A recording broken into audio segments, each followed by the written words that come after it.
ایک سوال یہ کیا ہے کہ راستے میں بیٹھنے کی شرعی حیثیت اور طریقہ کیا ہے؟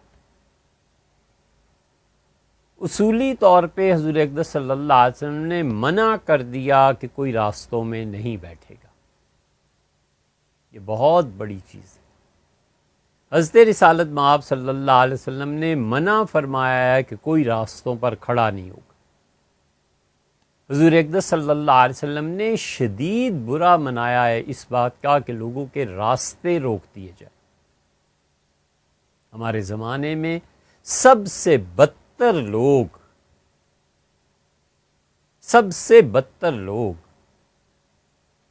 سب سے زیادہ اپنے عمل کے حساب سے گمراہ کن عمل یہ ان مذہبی رہنماؤں کا اور سیاسی رہنماؤں کا ہے۔ 50 گاڑیاں ہوتی ہیں، یہ کون سا دین ہے اور کون سا مذہب ہے یار کہ پیچھے 1000 گاڑی کو آپ نے روکا ہوا ہے؟ مشکل سے 50 گاڑیاں ہوتی ہیں ایک سیاسی لیڈر کی، اس طرح کرتا ہے کہ 2 گھنٹے ٹریفک بلاک ہو جائے۔ یہ مذہب ہے کہ تم اپنے مذہب کے جلوس لا کر سڑکوں پہ اس طرح نکالتے ہو کہ لوگ بیچارے بول بھی نہیں سکتے، تمہیں کوئی کچھ کہہ کے تو دیکھے، تم تو قتل کر دیتے ہو، اسے تم تو مار دیتے ہو۔ یہ تمہارا مذہب ہے؟ تم تو اس پہ کھڑے کھڑے کفر کا فتویٰ لگا دیتے ہو، کپڑے پھاڑ دیتے ہو اس کے، ہم سارے تماشے دیکھتے رہتے ہیں۔ یہ مذہب اور دین ہے؟ خدا اس مذہب سے بچائے، اللہ تعالیٰ اس مذہب سے 1000 بار ہمیں نجات میں رکھے جن کے جلوس 1 میل کی لائنز لگوا دیتے ہیں۔ بھئی آپ ایک چیز نیک سمجھ رہے ہیں، اچھا کام کر رہے ہیں، بالکل ٹھیک ہے، آپ شہر سے باہر جا کے کیجئے نا، عبادت ہے نا، ہاں کیجئے۔ آپ عبادت کرنا چاہ رہے ہیں، ایک طرف کو ٹریفک کو نہ چھیڑیں، ایک طرف کو چلیں۔ اب جو بھی عبادت کرتے ہیں کرتے رہیے۔ ابھی تو ہم اس پہ آئے ہی نہیں نا کہ عبادت ہے بھی یا نہیں۔ ہم کہتے ہیں حضرت بالکل عبادت ہے آپ کی، آپ کو ثواب ملے گا، اس کی وجہ سے جنت کی حوریں آپ کو چومیں گی اور آپ کو ویلکم کریں گی، لیکن اس مذہب سے خدا ہماری جان بچائے یہاں ٹریفک رک جاتی ہے، گھنٹوں ضائع ہو جاتے ہیں، ایمرجنسی میں لوگ نہیں چل سکتے، ایمبولینسز کھڑی رہتی ہیں، سائرن بج رہے ہیں، اور یہ اللہ کی یاد میں ایسے غرق ہیں کہ انہوں نے اب نکلنے ہی نہیں جب تک کہ پوری پبلک، اس لیے کہ آدمی نہیں ہوتے۔ عیسائیوں سے آدمی لے لیے، جو ایک اور کمیونٹی ہے صفائی کا کام کرتی ہے، ان سے بلا لیے، پیسے دے دیے۔ یہ ہم تماشے آئے دن نہیں دیکھتے رہتے، ہم بھی اسی دنیا میں جیتے اور رہتے ہیں۔ سیاست میں پورے شہر میں 5000 حامی نہیں ہیں، 10 لاکھ کا شہر ہے اور 10,000 حامی نہیں ہیں، بس وہی 20-30 گاڑیاں ادھر ادھر اور نعرے لگائے، اور پیچھے پورے میل تک ٹریفک رکی ہوئی، 60 میل تک ٹریفک رکی ہوئی ہم نے دیکھی۔ آگے سے ٹرن لیا اور کسی شہر جانا تھا، 60 میل تک ٹریفک رکی ہوئی ہے، عورتیں بدحال ہیں، بچے بدحال ہیں، 6 گھنٹے ٹریفک رکی ہوئی ہے، اور یہ مذہب اور یہ ٹھیکیداری ہے دین کی اور ان مذہبی رہنماؤں کی۔ ہمارا قصور ہے، ہم کیوں نہیں بولتے؟ ہم کیوں نہیں کہتے کہ ایسے مذہب کو سنبھال کے رکھو یار؟ ہم نہیں مانتے، ہم ٹریفک کھلوا کے رہیں گے۔ کس چیز کا ادب اور احترام؟ اصل یہ ہے دین میں، اصل یہ ہے۔ اس کی دلیل کیا ہے؟ اس کی دلیل یہ ہے کہ اللہ تعالیٰ نے قرآن کریم میں یہ کہا ہے کہ فَافْصَحُوا، لوگوں کو بیٹھنے کا، چلنے کا، مجلس میں بیٹھنے کے لیے جگہ دو۔ یفصح اللہ لکم، اللہ تمہیں جنت میں جگہ دے گا۔ اللہ نے راستے بند کرنے کا حکم نہیں دیا، اللہ نے راستوں کو کھول دینے کا حکم دیا۔ اللہ تعالیٰ نے یہ بات پسند کی ہے کہ لوگوں کے لیے سہولتیں پیدا کی جائیں۔ حدیث میں بھی آیا ہے، حضرت ابو سعید رضی اللہ عنہ کہتے ہیں ہم جہاد کر کے واپس آ رہے تھے، ابو داؤد کی روایت میں آتا ہے، مغرب کا وقت ہو گیا، جلدی تھی نماز کی، اب آگے جانے کا راستہ ہی نہیں مل رہا، جہاں پانی ہے وضو کرنا ہے. تو میں نے آ کے حضور اقدس صلی اللہ علیہ وسلم کیا کہ اللہ کے رسول راستہ لوگوں نے اپنا سامان دھڑا دھڑ پھینکا ہے اور راستہ بند ہو گیا ہے. نبی کریم صلی اللہ علیہ وسلم جاؤ میری طرف سے اعلان کرو اور انہیں کہو کہ جس آدمی نے راستہ بند کیا ہے اس کا جہاد اللہ کے ہاں کوئی اجر نہیں رکھتا، کوئی معنی نہیں رکھتا. فلا جہاد لہو، اسے جہاد کا ثواب نہیں ملے گا. جہاد اتنی بڑی چیز ہے کہ اپنا سر ہتھیلی پہ رکھ کے گیا ہے کہ پتہ نہیں زندہ بھی آتا ہوں کیا، اور پکڑا گیا ہے کس گناہ پہ کہ لوگوں کا راستہ بند کر. اس لیے منع کیا اصلاً حضور صلی اللہ علیہ وسلم کے راستہ نہ بند کرو. منع کیا اس بات سے کہ دروازے میں کھڑے ہو کے باتیں کرنا. یہ خواتین 4 گھنٹے بیٹھی رہتی ہیں، 5 گھنٹے، پھر بھی اسے چھوڑنے دروازے پہ آ جائیں گی. اب کھڑی ہیں، شوہر نے آنا ہے، بیٹے نے آنا ہے، بہن نے آنا ہے، وہ بہن اس سے ملنا نہیں چاہتی، کسی اور نے آنا ہے، وہ کہتی ہے کہ کسی طرح جان چھڑاؤں اس سے، یہ نکلے تو میں اپنے گھر میں داخل ہوں. اب یہ کھڑی ہیں، گھنٹوں گپے لگ رہی ہیں اور احساس نہیں ہے کہ میں کتنے بڑے گناہ کا کام کر رہی ہوں. کبھی دروازوں پہ نہیں کھڑے ہونا چاہیے، کبھی دروازوں پہ کھڑے ہو کے لوگوں کی موومنٹس کو بند نہیں کرنا چاہیے. بہت بڑے گناہوں میں سے، کبائر میں سے فقہا نے اس سے لکھا ہے. حضور اقدس صلی اللہ علیہ وسلم منع فرماتی ہے. آپ نے فرمایا کوئی راستوں میں بیٹھنا اور کھڑا ہونا یہ کچھ نہیں ہے، اصل یہ ہے. صحابہ رضی اللہ عنہ نے عرض کیا کہ اللہ کے رسول ہمارے گھر کچھ اس طرح سے بنے ہوئے ہیں کہ باہر کی طرف صحن کھلتے ہیں، تو ہم اپنے صحنوں میں بیٹھ جاتے ہیں، بیچ میں سے راستہ بھی گزرتا ہے. تو حضور اقدس صلی اللہ علیہ وسلم فرمایا اول تو بیٹھو نہیں، اور اگر تمہیں بیٹھنا پڑ جائے تو رسول اللہ صلی اللہ علیہ وسلم نے مختلف احادیث میں کوئی 20 کے قریب چیزیں ایسی ہیں جن کا فرمایا ہے کہ یہ راستے میں بیٹھنے پہ پھر تمہارے ذمے یہ واجب ہے، تمہارے ذمے یہ ضروری ہے. حافظ ابن حجر رحمۃ اللہ علیہ نے فتح الباری میں اس کا ذکر کیا، آپ تفصیلات وہاں دیکھ لیجئے. بہت موٹی موٹی جو چیزیں آئی ہیں ان میں سے ایک یہ ہے کہ حضور اقدس صلی اللہ علیہ وسلم فرمایا راستوں میں بیٹھو گے تو اپنی نظر کی حفاظت کرنا. نظر کی حفاظت کرنے کے صرف یہی معنی نہیں ہے جو ہم سب کے ذہن میں آتے ہیں محرم اور نامحرم کی بحثیں.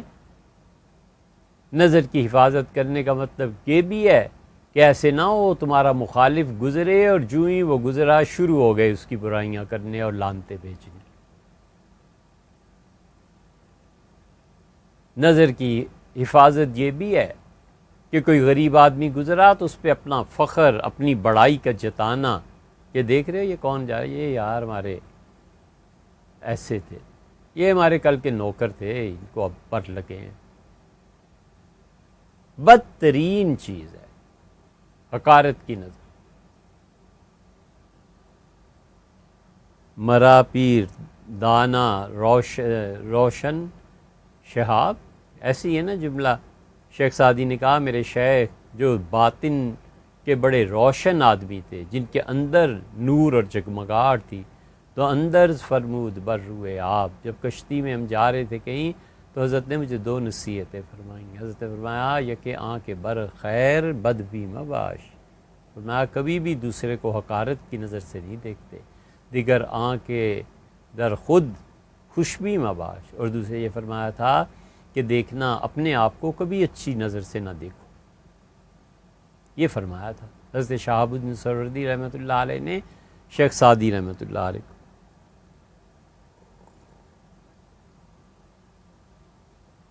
اس لیے حضرت رسالت میں آپ صلی اللہ علیہ وسلم فرمایا نظر کی حفاظت.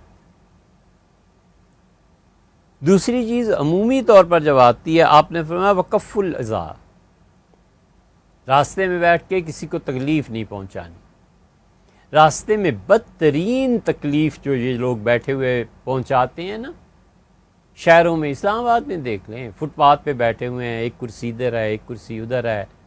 اب لوگ گزر ہی نہیں سکتے فٹ پاتھ سے. فٹ پاتھ ظاہر ہے کہ جی جن کی دکانیں ہیں ماشاءاللہ ان کے بیٹھنے کو بنایا گیا ہے نا، کوئی چلنے والوں کے لیے تو نہیں بنایا گیا نا.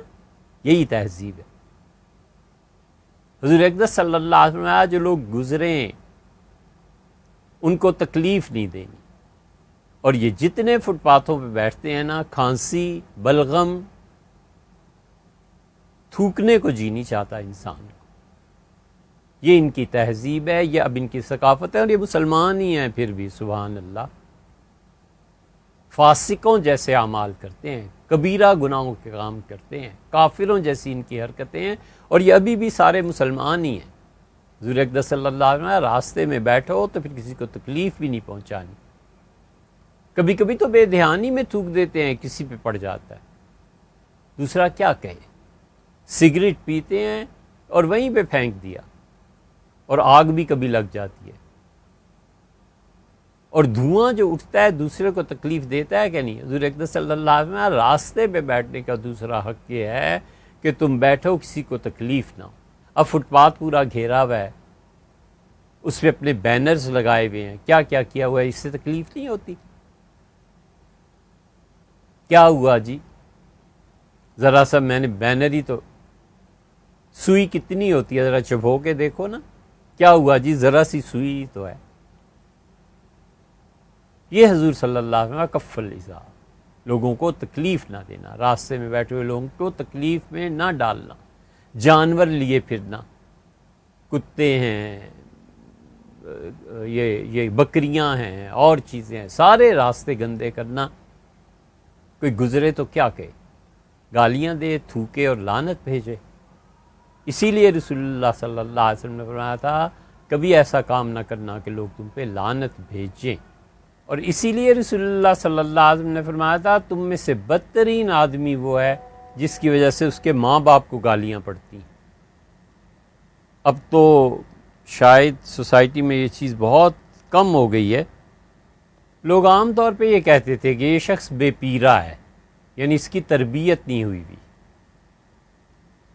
حضور اقدس صلی اللہ علیہ وسلم نے بھی اصل میں یہی کہا ہے کہ یہی تربیت اب رہ گئی ہے.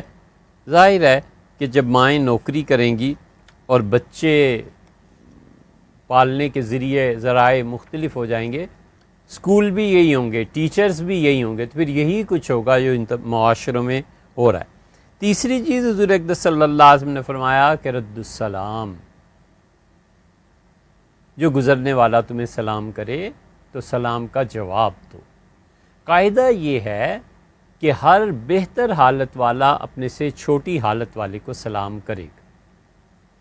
حضور اقدس صلی اللہ علیہ وسلم نے فرمایا کہ جو سوار ہے، اونٹ گھوڑے پہ جا رہا ہے، وہ پیدل چلنے والے کو سلام کرے گا، اور پیدل چلنے والا بیٹھے ہوئے کو سلام کرے گا. کیونکہ بیٹھنے سے بہرحال چلنے پھرنے کی طاقت قوت انسان میں ہے، یہ زیادہ اچھی حالت ہے نا.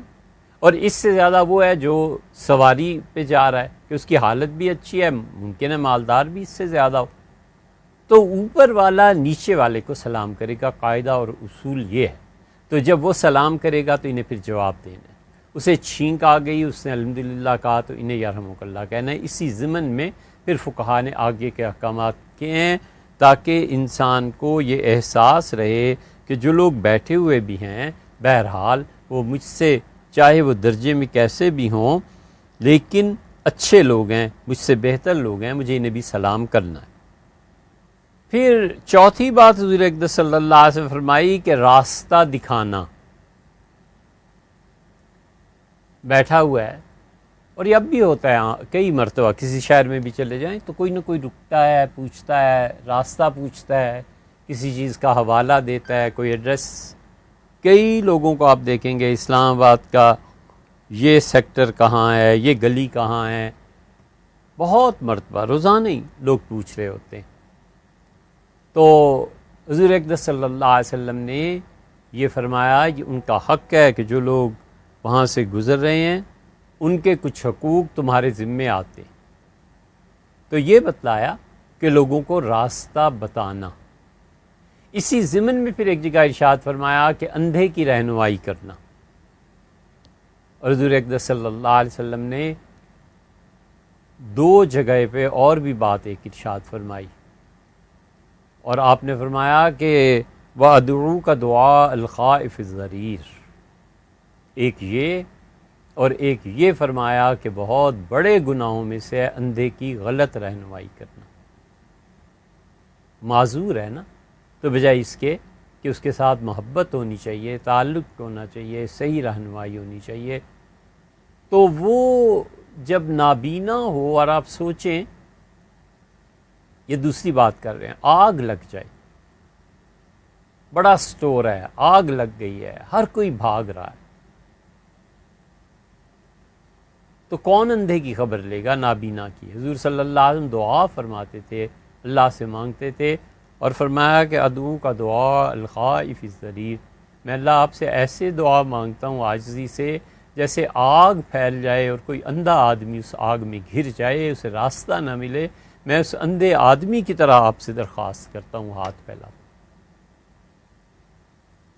یہ ہے